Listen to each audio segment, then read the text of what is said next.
Friends, आता लवकरच आहे ना श्रावण चालू होणार आहे. बरेच जण श्रावणात किंवा चातुर्मासात आहे ना कांदा लसूण खात नाही. म्हणूनच आज आपण आहे ना एक नाश्त्याचा प्रकार दाखवणार आहोत. हाय फ्रेंड्स, मी Sampada. Welcome to Sam's kitchen. Friends, आजचा जो आहे ना नाश्त्याचा प्रकार आहे तो साऊथ इंडियन स्टाईल आहे. कांदा विरहित आहे आणि महत्वाचं म्हणजे अगदी कमी वेळात होणार आहे आणि तितकाच चविष्ट सुद्धा. साऊथ इंडियन उपमा करण्यासाठी आपल्याला काही बेसिक तयारी लागणार आहे. तर इथे मी आहे ना काजू घेतलेले आहेत. 1 चमचा हरभऱ्याची डाळ, 1 चमचा उडीद डाळ, बारीक चिरलेली कोथिंबीर, इथे ओलं खोबरं घेतलेलं आहे. पाववाटी ओलं खोबरं छान असे बारीक तुकडे करून घ्यायचे. हा महत्वाचा इन्ग्रेडियंट आहे उपम्यामधला. फ्रेश कढीपत्ता, 2 मिरच्या आपण आहे ना बारीक चिरून घेतलेल्या आहेत. आणि अजून एक महत्वाचं इन्ग्रेडियंट ज्याने यानं चव येते ते म्हणजे आलं. आलं थोडंसं जास्त घ्यायचं, किसून घेतलेलं आहे. आणि 2 लाल मिरच्या. उपम्यासाठी आपण आहे ना रवा भाजणार आहोत. एका कढईमध्ये 1 बाउल बारीक रवा घेतलेला आहे आणि वाटीचं प्रमाण म्हणलात तर 1.5 वाटी आपण आहे ना इथे बारीक रवा घेतलेला आहे. इथे पाव चमचे जिरे. काय करायचंय की जिरे ह्याच्यासाठी आपण टाकत आहोत की या उपम्यामध्ये ना जिऱ्याने इतका सुंदर स्वाद येतो यासाठी. बरं, आता ना रवा आपण भाजून घेणार आहे. आपल्या महाराष्ट्रीयन उपम्यामध्ये आपण आहे ना जरासा लालसर आपण आहे ना रवा भाजतो. पण इथे काय करायचंय आपल्याला पांढरा शुभ्रच ठेवायचा. भाजायचा आहे थोडासा, पण पांढरा शुभ्रच रवा ठेवायचा आहे. सो आपण हार्डली एक 3-3.5 मिनिटं आपण भाजून घेऊया.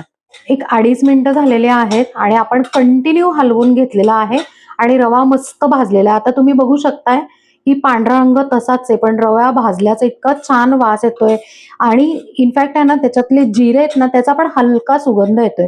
आता आपण हा जो रवा आहे ना तो एका प्लेटमध्ये काढूयात. आता सेम कढईमध्ये आपण आहे ना तेल घालून घेणार आहे छोटं ढाव. तर इथे आता साऊथ इंडियन उपमा करतोय आणि माझ्याकडे कोकोनट ऑइल अवेलेबल होतं. त्याच्याऐवजी तुम्ही नॉर्मल ऑइल टाकलं तरी चालेल. आता या तेलात आहे ना आपण दोन्ही डाळी टाकून घेऊयात आणि हलक्या गुलाबी करूयात. डाळी गुलाबी झाल्या की पाव चमचा मोहरी, काजू आणि आता एक 10 ते 20 सेकंद आपण छान परतून घेऊया. यातच आपण आता लाल सुक्या मिरच्या घालून एक 10 सेकंद परतून घेऊया. आता यात ना हिरव्या मिरच्या आणि आलं आणि कढीपत्ता असं टाकून परतून घेऊया. आता ओलं खोबरं घालून घ्यायचंय आणि अगदी 10 सेकंद परतून घेऊया. आता थोडासा हिंग. आपण काय केलंय की हे जे मिश्रण आहे ते थोडं कडेला केलंय आणि इकडे जे तेल येतं त्यातनं हिंग घालून घ्यायचा. सुरुवातीला हिंग घातला तर जळतो यासाठी.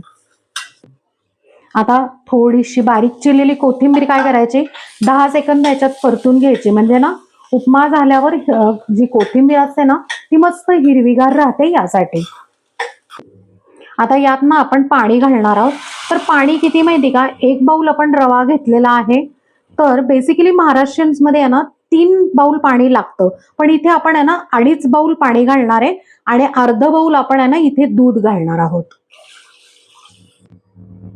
आता दूध घालायच्या आधी आपण आहे ना चवीप्रमाणे मीठ घालूया. साखर जरासं किंचित जरा जास्त घालायची, किंचित त्याला ना गोडसरपणा असतो म्हणून. आता या पाण्याला आपण आहे ना खळखळून उकळी काढूया. पाण्याला खळखळून उकळी आली, पहिली गोष्ट म्हणजे काय करायचंय की फ्लेम अगदी लो करायची आणि अर्ध बाउल दूध घालून घ्यायचं. आता आपण याच्यात दूध घालून घेतलंय, मिक्स करून घेऊया. दूध घातलं ना की उजव्या हातात आहे ना आपला डाव घ्यायचा आणि डाव्या हाताने आहे ना थोडं थोडं करून आहे ना हा रवा याच्यात घालून घ्यायचा. हे असं प्रोसेस का करायची माहिती का, गुठळ्या होऊ नये म्हणून.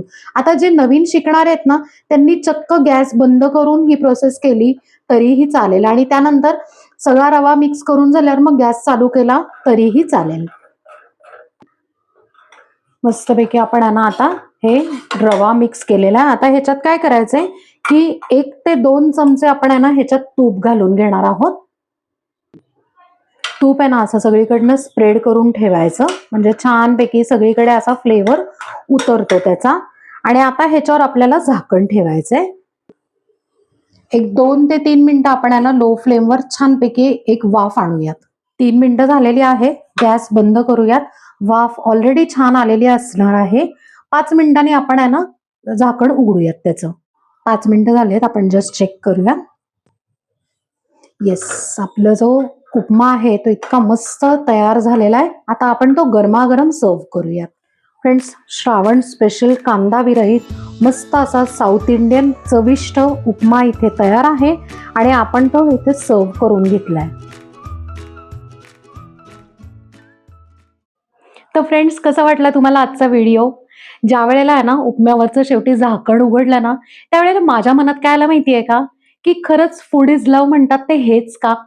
मस्त पांढरा शुभ्र रवा, त्याच्यात मस्त असा ना लाल चुटूक काजू, डाळी, कुरकुरीत डाळी बरं का, आणि शेवटपर्यंत कुरकुरीत डाळी राहतात. हिरव्या कलरची कोथिंबीर, मिरची, कढीपत्ता. वाह! मस्त कॉम्बिनेशन, दिसायला भारी आणि चवीला भन्नाट असं. हा जो नाश्त्याचा प्रकार आहे नक्की करून बघा. ह्याच्या आधी सुद्धा आपण आहे ना टोमॅटोचा उपमा केलेला आहे. तो सुद्धा आहे ना करून बघा. त्याची लिंक डिस्क्रिप्शनमध्ये देते. नक्की चेक करा आणि मला कमेंटमध्ये सांगा. आपल्या चॅनलला सबस्क्राईब करा, लाईक करा, शेअर करा आणि कमेंट करा. Thank you.